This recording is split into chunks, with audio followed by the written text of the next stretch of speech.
1/18 ölçek, Tofaş Şahin'in İtalya'dan kuzeni, Fiat Regata. Fransız model araba üreticisi Daewoo Racing Model tarafından sadece 250 adet limitte üretilmiştir. Fiat 131 modelinin 1974'te İtalya'da üretimi başlaması ile beraber Fiat ve Tofaş işbirliğinin bir sonucu olarak aynı otomobil Murat 131 adı altında Tofaş'ın Bursa tesislerinde üretilmeye başlandı.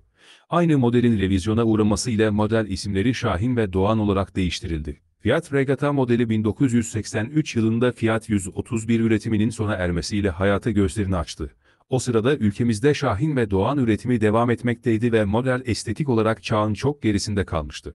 Bunun sonucu olarak Tofaş Regata kalıplarını, sahip oldukları 131 altyapısı üzerinde kullanmaya karar verdi. Sonuç olarak ortaya altyapısı Murat 131 olan ama daha modern gözüken yeni nesil Kuş serisi ortaya çıktı.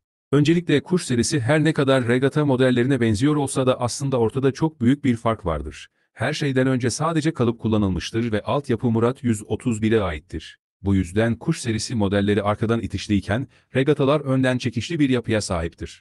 Ve bu yüzden Regataların ömrü kısa sürmüşken, Kuş serisi Tofaşlar hala ülkemizin dört bir yanında yanlamaya devam etmektedir. Koleksiyonun en güzel bölümü olan, yurt içinde en çok gördüğümüz modellerin arasında vitrinde yerini alması için bazı küçük değişimler ile Tofaş Şahin'e dönüşmesi gerekiyor. Bu konuda önerileri olanlar yorumlarda yardımcı olursa çok memnun olurum. Başarabilirsek eğer, bir sonraki video Şahin görünümlü Regata.